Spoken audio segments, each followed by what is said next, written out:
Good afternoon, folks. We're just going to give it a minute and let everybody get on.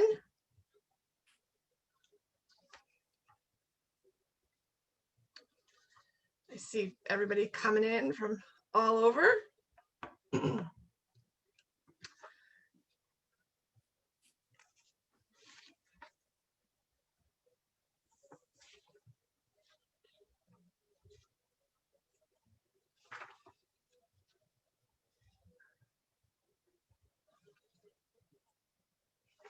All right. I'm going to kick things off. Good afternoon. I'm Jenna Beth Ferguson with the Healthcare Facilities Symposium. Welcome to our webinar series.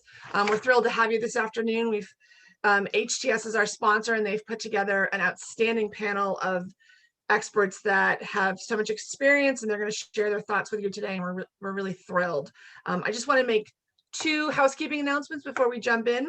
We will do questions and answers at the end, so hold on to your questions, and then we'll have you send them in the chat, and we'll read them off, and the speakers will answer them. And then the other housekeeping announcement is that if you are interested in an AIA learning credit for this webinar, you can do one of two things. You can direct message me in the chat with your AIA number. The other thing is I'm going to send out an email tomorrow morning to everybody, and you can just respond to that with your AIA number, and we'll be submitting those next week. So without further ado, I'm going to step aside and I'm going to hand off to Melanie with HTS, and she's going to kick us off this afternoon. Melanie?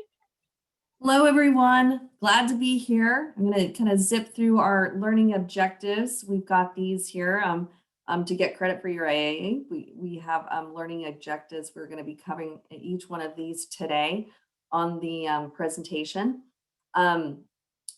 First of all, good afternoon, and I hope the virtual world is treating you all well. We've had to learn a great deal during this time. I am with HTS, as Jenna Beth mentioned. We are a transition and activation firm. This year, fun fact, we'll be celebrating our 20th anniversary in the business. I have been in healthcare for over 20 years, and 15 of those have been in this industry. Lots of project management work. I do have a special place in my heart for the speakers today because I was a liaison once upon a time, many years ago, for my hospital project in Dallas. And so today you're going to hear about their perspectives on this position and the vital role it plays in bringing their projects to life, their buildings to life. So I'd like to begin with a little definition here. It's, I guess it could be an industry definition, but it's just to level set our discussion today. Transition planning, of course, just in the field, is the process of taking all these designs and mock-ups and transforming that into a fully operational building, ready to open up the doors and receive patients. So if that's the definition of the transition planning liaison, or transition planning activity, what is the transition liaison? So in my perspective, it is the key interface between design and construction and the project team.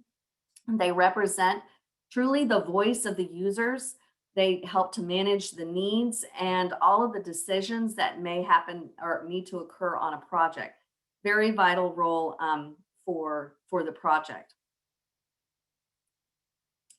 A transition planner will come in sometimes early on in the project during that design and phase and stay on through construction. But their job really hits the road when we begin that transition planning activity, which occurs about 18 to 24 months before the project opens or the patient move. They're involved in the transition, they're involved in activation, and then of course, at that move and stabilization period. So who do they typically get engaged with? At the beginning, it may just be a few people, but then as the project progresses, they'll find themselves engaged with staff, front staff, as well as the C-suite and leadership teams. They'll also be engaged with a variety of consultants, equipment planners, architects, construction. So they kind of learn by fire all of the trades. Most importantly, project management. They have to learn how to manage their activities and the numerous activities on a project. So how does that engagement change over time? You may be thinking, a lot of hospitals think, oh, we can just assign somebody to be in that role. And it may start out that way, but as you see, their engagement increases over time. At the beginning, like I said, they're involved in those maybe monthly design meetings or equipment selection planning meetings. But then as the project progresses, you'll start to see that their engagement is needed to manage any kind of changes or operational decisions, to manage the activities or the requests by the users. So again, being that voice of the user is very important, and therefore their engagement increases. Also, as you move through the project, there are more and more consultants that get involved and therefore need that kind of liaison between their activity and the user. So what, again, role do they play in a project? Like I mentioned, during construction or design, they're there to help kind of facilitate what is needed to be programmed or placed. They helped, after that, they help to manage those change requests that come in, because many times the user will go back and they'll have a thought and they'll want to change something. And so it's good to have that liaison there to either kind of educate them on what it means to change things, or truly understand that need so the change can be made. Then as we progress through the operational planning activities, they're involved in helping to facilitate workflow discussions. At this point, sometimes it's good to have that person in operations and healthcare operations that understands the business of the department, but also good to have that clinical side too, because they're the nurses are the ones that are kind of servicing the different floors, and they have a better idea of what is truly needed from that clinical standpoint.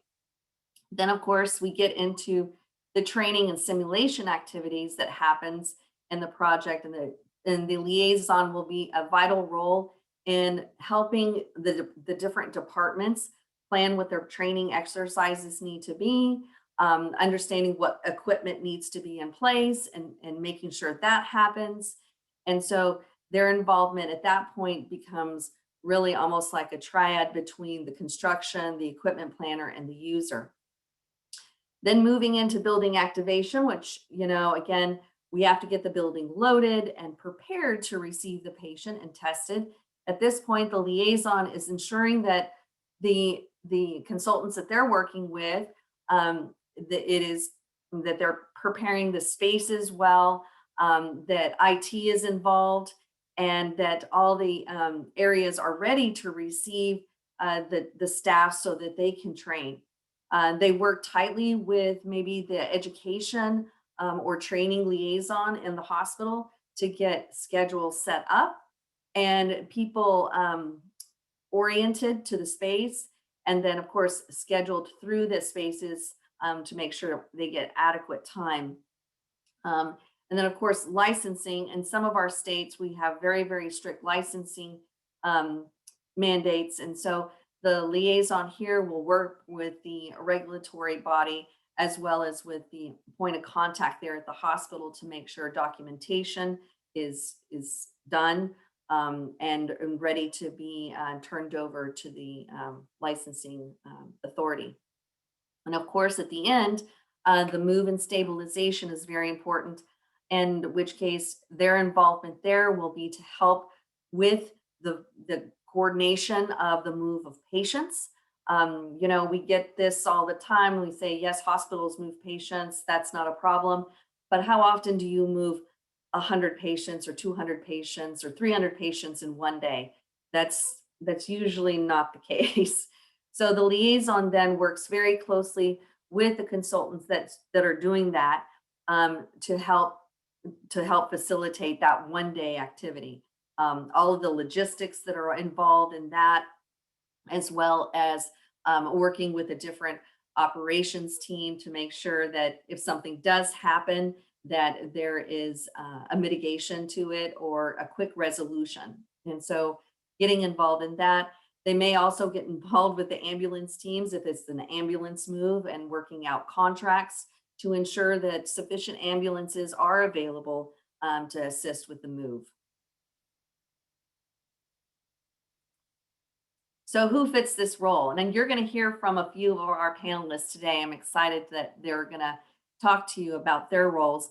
But, you know, could it be a clinical person? Could it be a non-clinical person? The answer is yes, as you're going to see. I think what's really important here is that they have really good, strong project knowledge. If they're involved at the beginning of the project, maintaining them as that kind of historical database is really important. Also, good peer relationship. The folks that have served in this role have excellent relationships with all of the departments, clinical and non-clinical. They understand the needs. They understand the constraints that they may have operationally, because as you know, during this time, the hospital operations does not stop. That continues. And so they have an appreciation for that, and will do work around kind of those constraints. They have a lot of, they have a sense of healthcare leadership. So they know where healthcare is going. They know how to engage with others to help those stakeholders get from point A to point B. There's a lot of change management that occurs on these projects. And the clinical liaison usually becomes kind of that interface to help kind of move the staff into that new space, into that new direction. They also have excellent communication skills. So as you remember from the diagram that I showed a few minutes ago with all of their touch points there, they have to be able to communicate or provide, information to the C-suite to help make decisions, or they may need to go down to the staff on the front line and explain how the process is going to work, or take in information from them about how the process should work.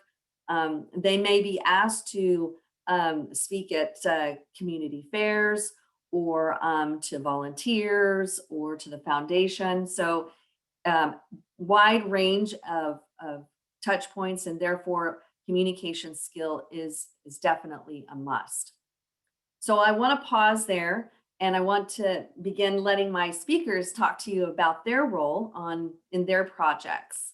So I'm going to turn it over to Tracy, who's going to talk to us about VCU Children's. Tracy. Hi, thank you for inviting me today. My name is Tracy Lowry, and I am the clinical nurse liaison for the Children's Hospital of Richmond. I have been in that environment for over 30 years, 20 years as a PICU bedside nurse, and the remainder of the time I've been in multiple leadership roles on the units. I think that's why they chose me, because I had touched a little bit of everywhere within the health system, and they asked me to do it. I will share with you, this is just a rendering of our building, because we are not finished. We are about halfway through our project. We are going to open a 72-bed children's tower. We are currently a hospital within a hospital, so we are going to separate children's care into a new building, although we will still be part of our larger health system. I was called to be a part of this project from day one. So when they made the announcement that this was going to happen, they had invited me to be this liaison so that I could start making those relationships that Melanie had referred to with the consultants, with the architects, with the construction folks. And it has been a wild, very exciting ride so far.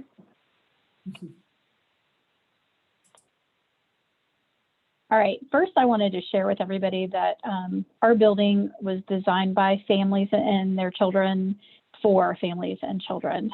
So this slide really just depicts the fact that we did a huge community design fair on a weekend. We invited all of our families that came to Chore and families around the community to come and really start talking about what is it that they need in a community hospital. And the center one, I think, is one of the best pictures because the kids and their families voted on our color design, and we have actually moved forward with that design into our new building, which is really exciting that they helped pick the colors. Not only that, they really helped us pick our theme. So we are close to the James River in Virginia, and our outpatient facility is going to be right next to the inpatient facility. So we're going to have that great synergy. So we were trying to stick with the same or similar theme, which was the James River. And when presented with some ideas, the kiddos really picked the animal theme. So we will have a color theme as well as an animal theme for this. But it's really, I share this because it's been really important to have families and patients from day one, especially for a children's hospital. So they've been involved in the construction design as well as some of the operational planning throughout the entire process. You can go to the next slide. So part of my role, again, as Melanie talked about, is really morphed over time. So initially I was in a lot of the design meetings talking about, you know, this isn't functional, this is. And then for a large amount of time, these are some life-size cardboard depictions of a patient room and a care team station. And what we did is we got our patients, our families, our team members from our entire interprofessional care team come in and give us feedback on this, these rooms, one of which is I'm pointing at the monitor that's in the center, but working with having the clinical background and working with some of our design team as well as our equipment managers. They were all in the room with the other teams. The ICU room folks wanted the monitor on one side and the acute care wanted the monitor on the other side for different reasons, all great. So we talked about a solution to have a monitor mounted in the center of the room and then being able to have an adaptable location for it. You know, without getting these groups into this location, we wouldn't have been able to do that. We wouldn't have been able to hash through some things. In addition, we took donors and foundation members through this site so they could really see what an improvement for children these rooms and these spaces were going to be. Another simple thing, like we took hundreds of notes. There was probably 300 to 400 suggestions or ideas that we took as I was walking folks through this area, and something as simple as I say it, hooks, not hangers. So hangers are not great for little kids. We don't want anybody, you know, playing with the hanger, choking with the hanger, breaking it, and they get lost. So when we were looking at the wardrobe for our patients and families, hooks were suggested instead of hangers, which is like a great idea. So it's no idea was insignificant. They were all really important. All right, you can get to the next slide. This is a picture of operational planning. So once we got the design of the building pretty nailed down and we got everybody's feedback, we integrated the ideas we could. We vetted things that had maybe a financial impact through our leadership. Then we started our operational planning phases. And this was one of our tabletop exercises that we were doing. We're looking at our access and path of travel. These are actually our ED folks, so they could see how they would be moving through the building. The important part is, as the liaison, I've been able to bring all of the design intent ideas to the table when we're having the conversation. So if we know why this room was put in this location with this door the way it is, it helps the users understand when they get into that space because many of them are seeing it for the first time. We also spend a lot of time with our project management team and our architects doing some design intent documents. So we have almost all of our decisions documented as to why some decisions were made. For instance, locations of patients, where are they going to go, which patients are going to go there. And then I've got all that historical memory that I can bring all that back to the table when our users are starting to get in and help them understand how things are done. I also have really good established relationships with everybody throughout the house, being on multiple committees. So even if I don't know who to contact, sometimes I know who to go to get the name for that person to contact. So I have been working with the clinical as well as non-clinical folks to get the best expertise and the best plans and flows for the building. All right, keys to success. I will say the very first thing was the executive leadership support for my position. It has really been worth it, I think, and hopefully they've had their return on investment by allowing me to do this. I've had a lot of mentors on this project, so I want to say they're informal, working side by side with our project management team as well as with the architect team, and as different folks, vendors, equipment people come in, I have been reassigned to that space, so I am actually working shoulder to shoulder with them. And, you know, I'm there when they have questions and they're there when I have questions. The third thing that I talk about is transparency, because the more the users know, I say users, all of our support staff, our patients, our families, nurses, physicians, everybody know about what's going on with a project, the easier it is to be able to help inform them as we start moving into the building. And we're not quite there yet, but we will be. And that certainly pairs with the information sharing. I've been able to help coordinate town halls. I have been to staff meetings. I have been to just units rounding, showing them plans, getting their feedback, as many ways as I can to get out to the groups, to let everybody know what's going on and help them feel involved and keeping informed. And again, I say involving all user groups, and I mean that everybody from our EBS partners to our IT partners to our food and nutrition, nurses, physicians, patients, families, the whole gamut. You can go to the next slide. And lessons learned. And this has been lessons learned for me, and I will share the first one that to me is a little bit funny, but it's so true. It gets muddy before you get to the solution. So that push-pull, trying to find the right solution. We're changing our model of care to be we instead of a me location. There's gonna, we're not calling our nurses stations anymore because more people than nurses use them. So it's really team stations. So being able to talk through a lot of those processes and talk about what do we have to have? Okay, what's a nice to have? This would be great if we could have it. And part of that is finding my voice. So I stepped into a construction architect world that I was not used to. And even the acronyms alone and healthcare, we have a million of them, but these were unfamiliar to me. So being able to get up to speed fairly quickly, but then being able to ask questions about things that didn't make sense to me because my nursing instinct kicked in a little bit, and I still had to be able to ask. Again, the next one down is no question is a bad question. We were talking about flooring, and you can save a bit of money when you get a thinner flooring, but I was like, show me the evidence. As somebody who's been on my feet for the better part of 30 years on a cement floor, like help me understand, is there an impact difference on this many millimeters versus this many? Because I'm going to advocate and fight for a thicker floor for all of the care providers that are standing on them all day. So no question was a bad question. And I was really able to kind of bubble up some of those types of things. Also, integration with the project management team has been absolutely vital because they essentially have the most information. They're the ones working with us as a health system, connecting us with the architect group, connecting us with a construction group, and everybody in between, all the vendors in between. And I have been integrated as part of their team and see myself as part of their project management team because a lot of what I'm doing now with the operational planning is project management. So that's been really important for me to do.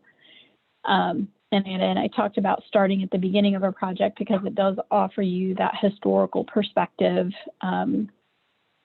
And the last is important just to have our key stakeholders, because if you don't have the people that need to give input on the type of equipment you need, you're going to end up having to redo things later. And, most projects you still have to sometimes redo things as they progress and things change over time and years.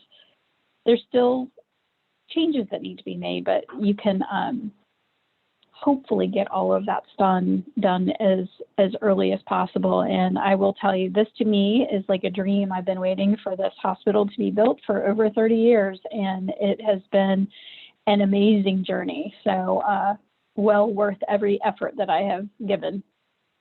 Thank you, Tracy, so much. I want to not waste time, just jump right into our next presenter, Tina from Inspira. Hello, everyone. My name is Tina McCormick. I currently, as you can tell, is director of our surgical services area here in our hospital. From Inspira Medical Center, Mullica Hill in New Jersey. We opened our hospital in December of 2019. As you can see, a 467,000 square foot replacement facility, brand new building on a green acre site, 100 acres. We call it the 100 acre woods. We built approximately 60 of the acres out, so we still have room for more development. 210 private rooms. We went from a semi-private to a private room concept, which was a change. We also opened our, changed our maternity to LDRPs. One of the big things in our project that we did is we went with all smart room technology. So from signage outside the door that was an indicator, to new phones, to Get Well Network. We used different modes of communication. It's one of the computers in every room. It was a major overhaul. We were one of the first new medical facilities in Gloucester County in New Jersey in over 30 years. So brand new building, new excitement, brought on a lot of new changes to our environment. For myself, my role in the project, I actually have been with Inspira for over 30 years. I started out back as a new GN years ago and have transitioned through multiple roles in this facility. I at one time did electronic health record design, informatics. So I came with a background where I was used to looking at process and practice. So when we decided that we were going to build the new building, I was sitting in my first session where we were doing a pool planning session and a future state session. And they said, oh, you seem to know a lot. So they asked me at that time, I was the nurse manager of the ICU. Would you be willing to sit in and assist in the design of the building? So I've been with I was with the project from the time that we put the visions together. So which was very beneficial because it gave me the history that I needed to do the building.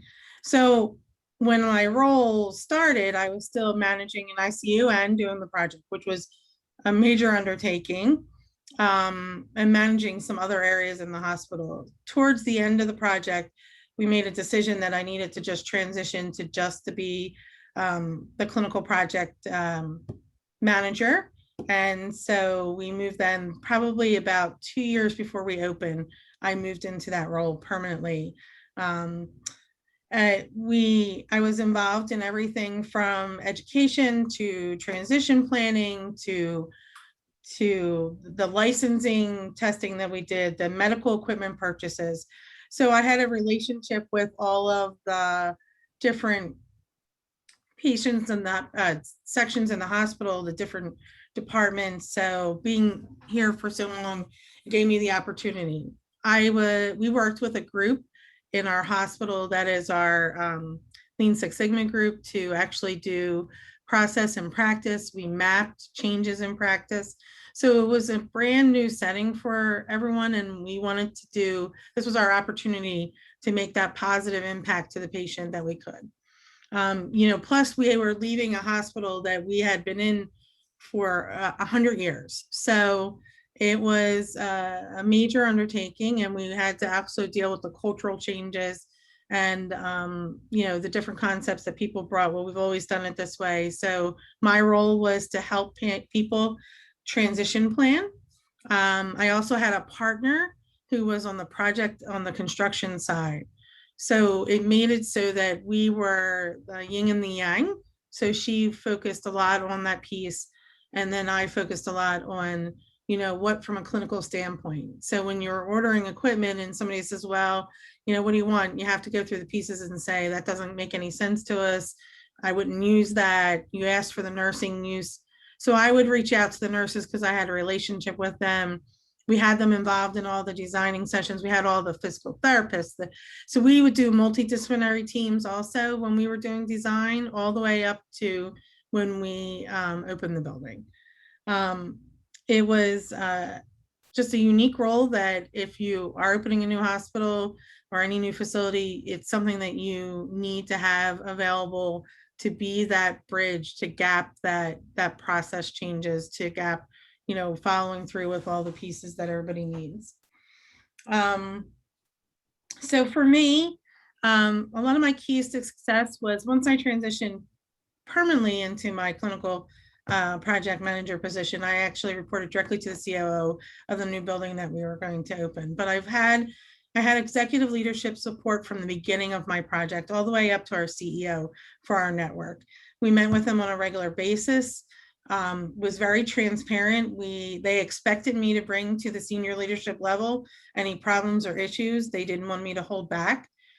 Just let me know what's going on with the building so we can break down the roadblocks for you, which was very, helpful, especially with, as the project gets closer and things get tighter and you're trying to open, you need that support to knock down their barriers so you can just move into the building and it be a smooth transition. Mentors on the project were important, me being a mentor and them being a mentor. So it was beneficial to have different types of people to work with, but also the mentors of my project managers and our architects. I never knew what some of the terminology was. I didn't know, it was important to, you just have a plug in the wall, but then that plug has to be placed and things have to be done. So, why do we want to do this? Why don't we want to do that?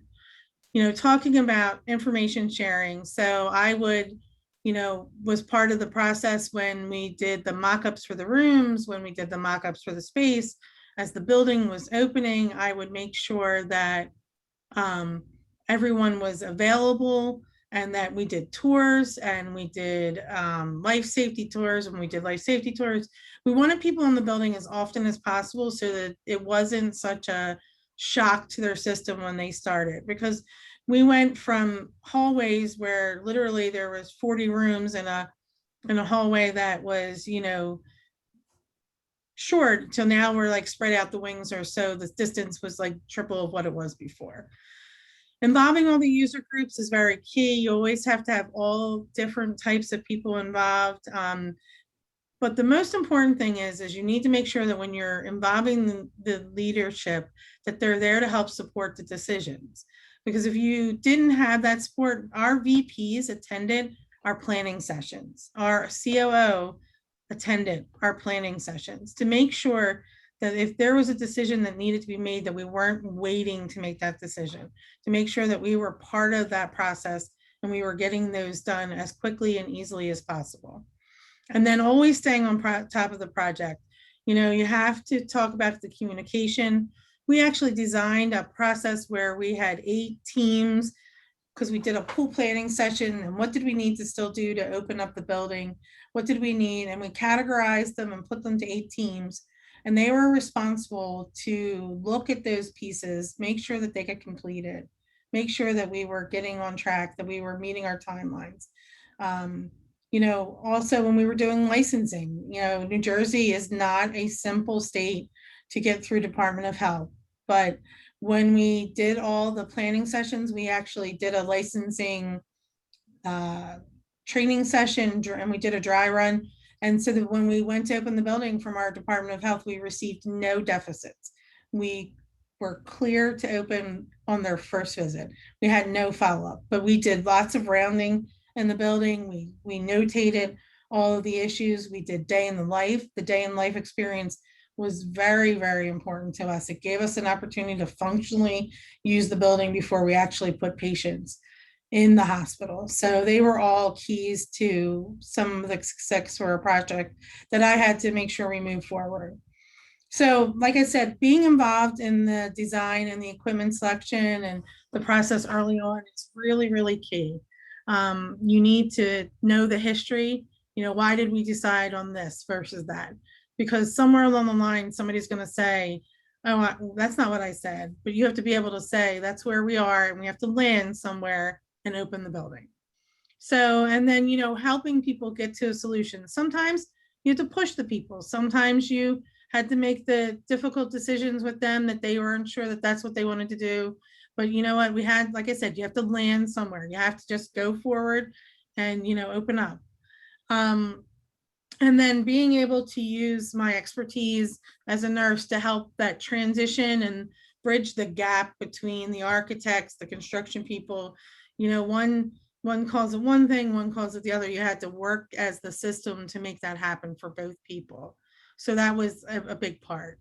And to make sure you always have a partnership with all your project managers, from your construction project manager, working with opening the building. We had a very successful move on the day of opening.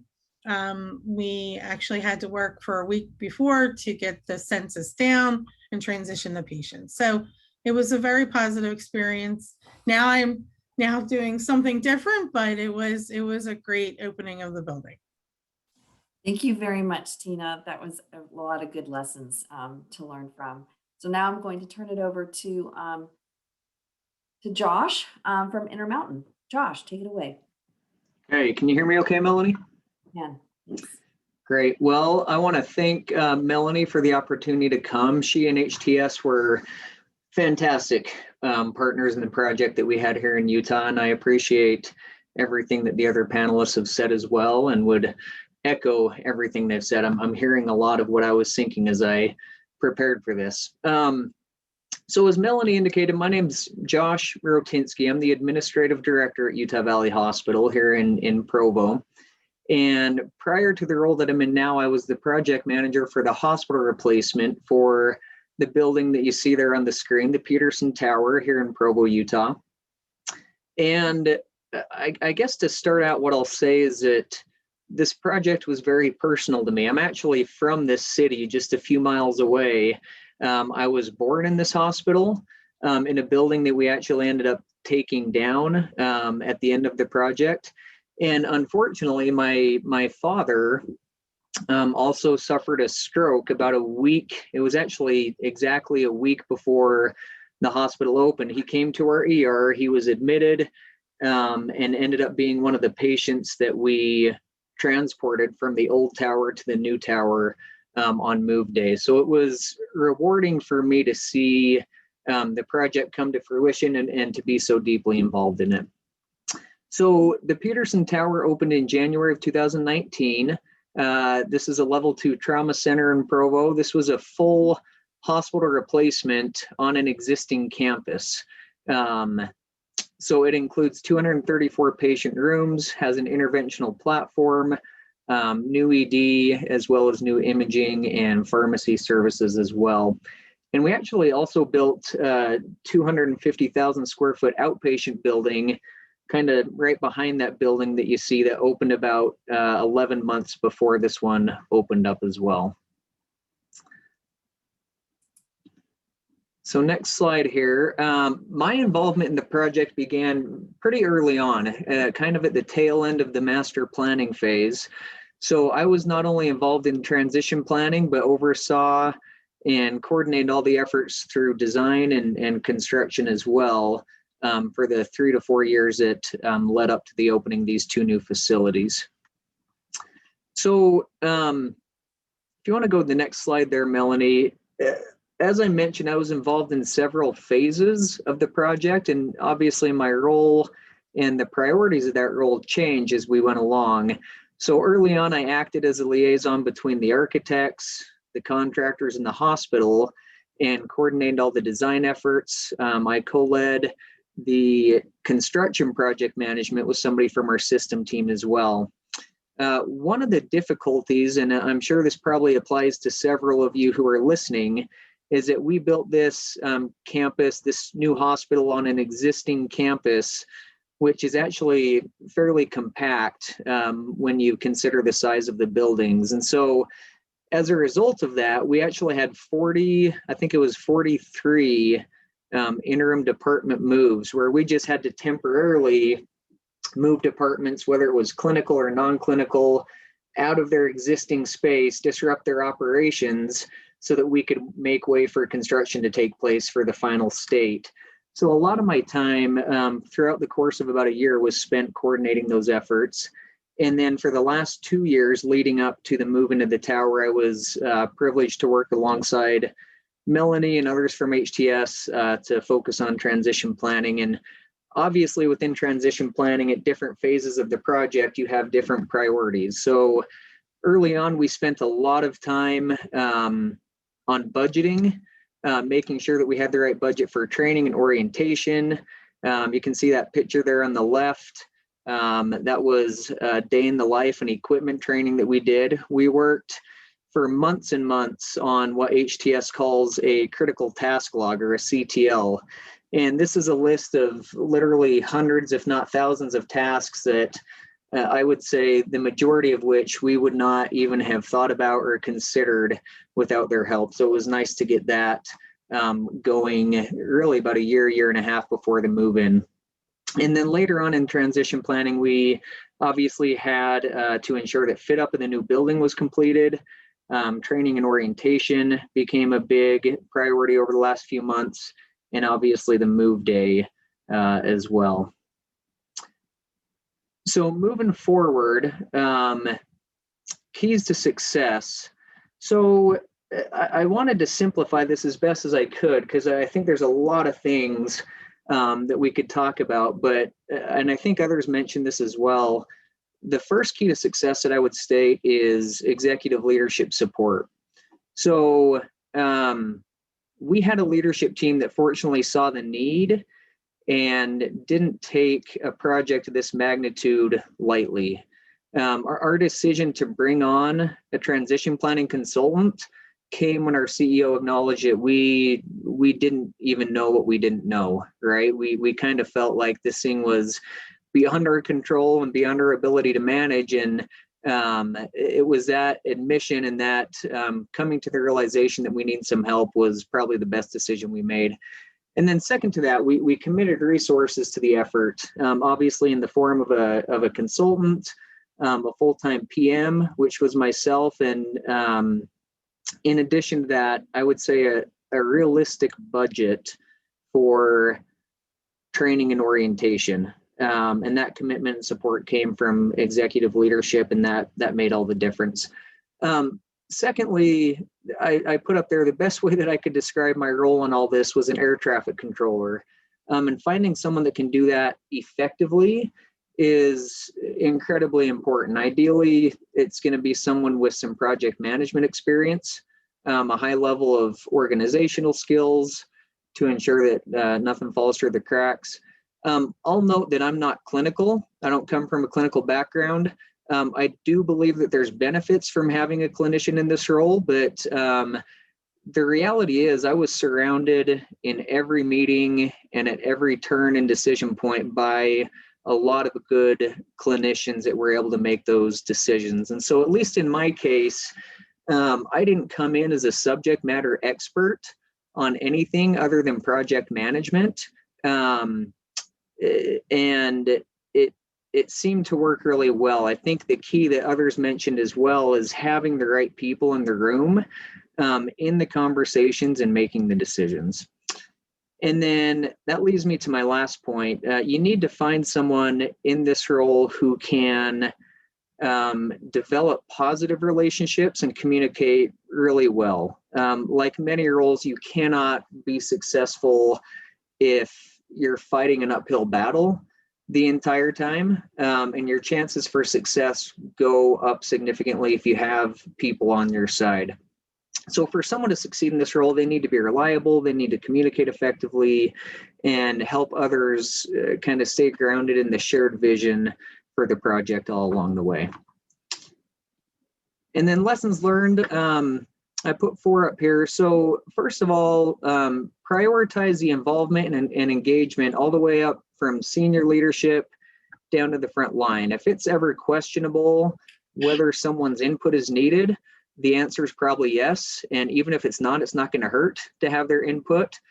We often say that we can't over communicate, and it's kind of the same principle here. You can't over involve when it comes to transition planning. So not only is meeting attendance critical, but meeting participation is critical as well. And as you know, there's a big difference between the two. And when it's possible and appropriate, not only involving key leadership positions in these meetings and discussions, but as much as you can, involving frontline staff and getting that perspective is always a positive. Second, make sure that your communication is planned and deliberate. So taking time up front to identify all the stakeholders, determine their needs, and plan out the cadence and the content for what communications you're going to put out there, and then revisiting that plan occasionally to adjust it as you go along. Obviously, we need to find various methods to communicate things, whether it's by email or print, putting bulletins up there, staff meetings. At Intermountain Healthcare, we have daily huddles that help significantly as we got information from the top all the way down to the front line. So the more ways you can communicate, the better. And then obviously recognize that no matter how much you communicate, someone's going to claim that they didn't hear it. So you just do the best that you can. Third, I put be realistically optimistic. And what that means to me is that we should default to optimism about our projects and about our ability to successfully carry them out. But at the same time, recognize that in a project of this magnitude, there's going to be unexpected events and costs and delays that absolutely will take place. So build in your contingencies, but most importantly, and for the sake of your team, put on a good face and remain optimistic when something goes south. And then lastly, enjoy the experience. I told Melanie yesterday on the phone that my 4 years on this project were incredibly educating and rewarding, but I was also glad it was a one-time thing for me. And so for most of us, we're only going to do this once, right? So take time in the middle of all the chaos to step back, reflect on the work that you've done, recognize your teams for the milestones along the way, and celebrate with them. Take a lot of photos and enjoy the opportunity to be involved in something so meaningful. So that's all I have, Melanie. No, thank you. I'm glad you found your Zen. Yes, I got it. Thanks, Josh. Now I'm going to turn it over to Kristen from San Diego. Take it away. Thanks, Melanie. I'm going to try and keep this short because I know we've got a lot of good questions coming down there. And I echo a lot of the things that my predecessors have said, including Josh. I was also born at Utah Valley Hospital, the one you tore down. So it's a small world. I suspect a different year than you were born. So here are all of the facts on the side, similar size to a lot of these, but more expensive because California has some really strict requirements. One of the things I wanted to say that was unique about this building is that it not only is it beautiful, it's got a really interesting structural design there, but sculptural design. But the reason that is that every single one of our 254 patient beds is a single room bed, including our NICUs. And they all have an unobstructed view. And the designers and the team felt that was very important for part of the healing process. Next slide, please. My role on the project. I was hired specifically for this job. I think that the institution had had lessons learned the year before when they opened a project, and they only brought a transition consultant on for the last year, and they had somebody from our team just trying really hard to do it as part of their day job. I'm here to tell you, this does become your day job. Don't delegate this work, delegate parts of your day job. So I was initially hired as the principal planner on this job. I did everything from being a tour guide to facilitating collaboration. Because my experience is, I'm a trained architect, and I came to this work as a project manager. I was integrated in the design team right away. I'd done this work at another academic medical center, but I was on the design and construction side. And I'm telling you, it's important that this is a hospital employee. I learned a lot of, there's a perspective that it's very important that you see it from the hospital side. Next slide, please. The evolution of the role, these pictures just show how I was in the very beginning. We were identifying roles and responsibilities. That colorful shot on the bottom is showing how many meetings myself and my team were going to. I'll tell you how I feel about this later. At first, this was an exercise to say, this is too many, we can't all be there. But as I think it was Tracy who said before, it's messier before it gets clear, and messy meetings are really important. You need to get all the right people, their voices heard right from the very beginning. In the end, that's a picture of one of our NICU babies being transferred the day of. So I became kind of a logistics director. And then in the end, that's our command center. So during licensing, we were there dealing with issues every step of the way. Next slide, please. Keys to success: be very, very engaged at all phases. This isn't my only job in this, my only time in this role. So when for Jacobs Medical Center, which will have been opened for 5 years in the fall, this was the first time I had done this role in a dedicated manner. I have gone on to do it for our outpatient pavilion.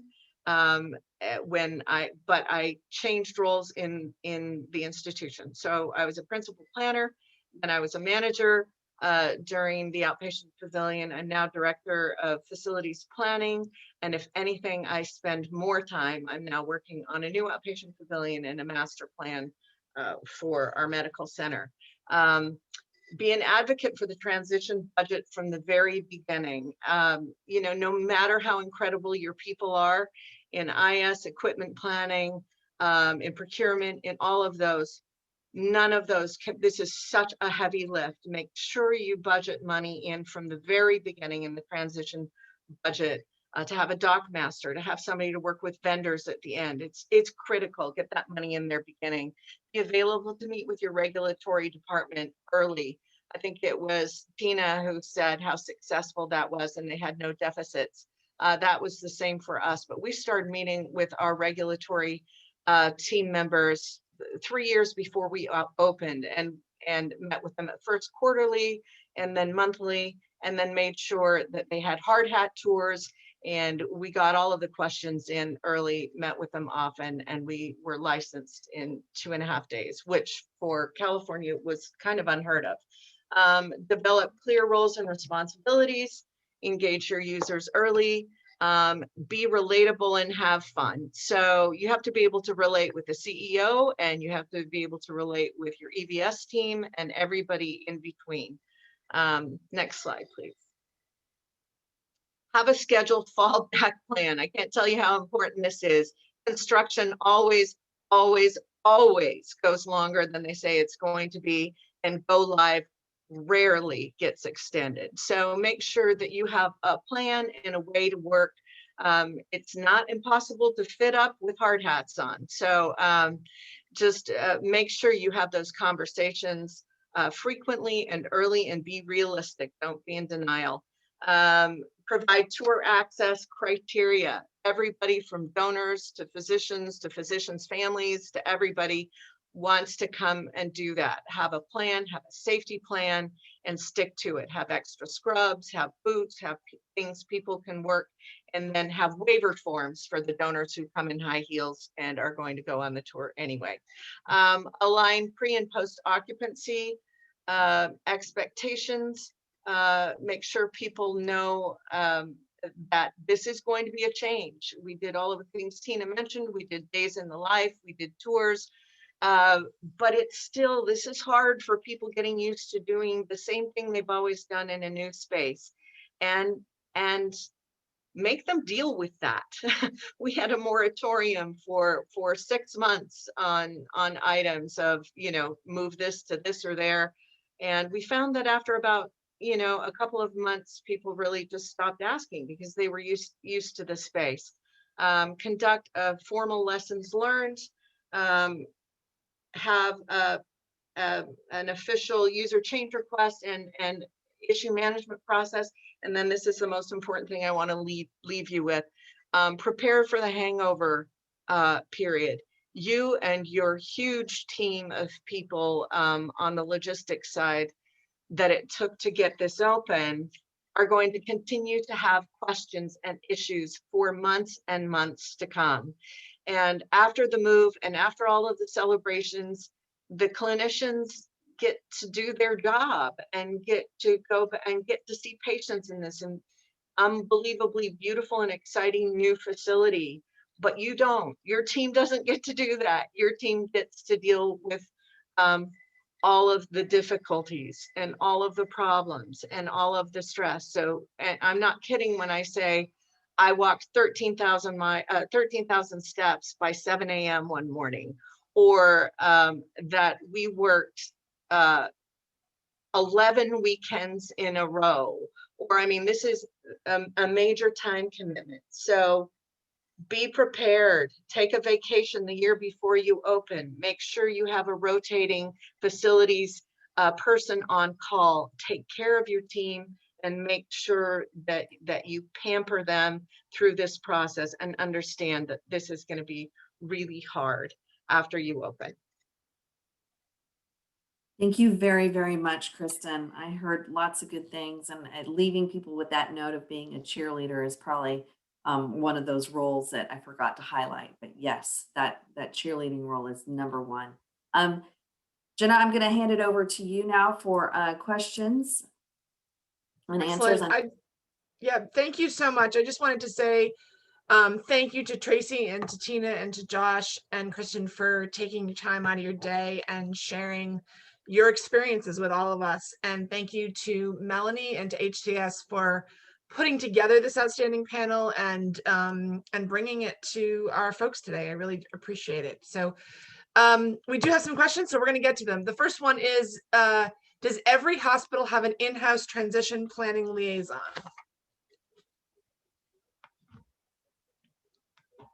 No. They don't, and they don't even know that they need them. And it usually isn't until after they've had kind of a more difficult than needed project do they bring someone on, which was in my case. But now that you know, go and advocate for it. Great.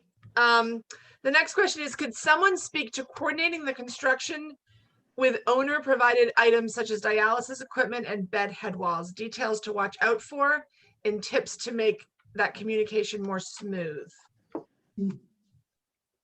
We did ours with the design phase. We did our head wall as well as our dialysis boxes and everything with the architects. So they were including in our original drawing. So we didn't have any problems at all with the construction portion of it. And we're still like in the weeds of that part right now, but that's how we kind of leveraged that. So I don't know how many this applies to, but one difficulty Melanie is aware of that we had is that our equipment list was about 50% new and 50% existing. And so it got really confusing as we designed the rooms and put the infrastructure, planned the infrastructure in certain ways.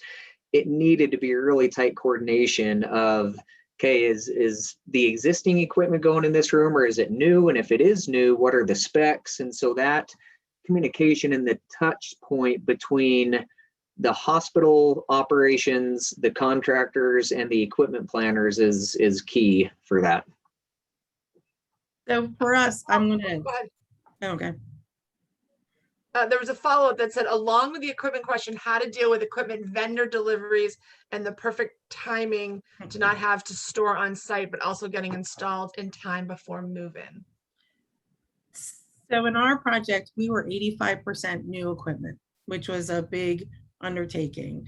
And so we actually had to have a warehouse where the equipment was stored in the interim of moving it into the completion of the building. And so we had to coordinate as things were delivered and loading on the floor. And Melanie could tell you that we were loading equipment pretty close to the inspection date and the move-in date. So the key part is trying to get your equipment planner to make sure that they're loading how appropriately you want. And we had some issues with, we had an outside company loading the product into the hospital also, and then people were moving things and we couldn't find things. So what we did is we stopped, we did a whole tour of the hospital, we made a decision to load in certain increments, and then we rounded almost on a daily basis to see what was missing and what wasn't missing. But you do need that outside source. All right, I'm going to do 2 more questions. I know we're at our time, but we've got a lot of them. So this one is, from your experiences, in what ways can general contractors help or assist healthcare facilities with the transition process? I think they can be involved in the early stages. You should have a contractor there for constructability.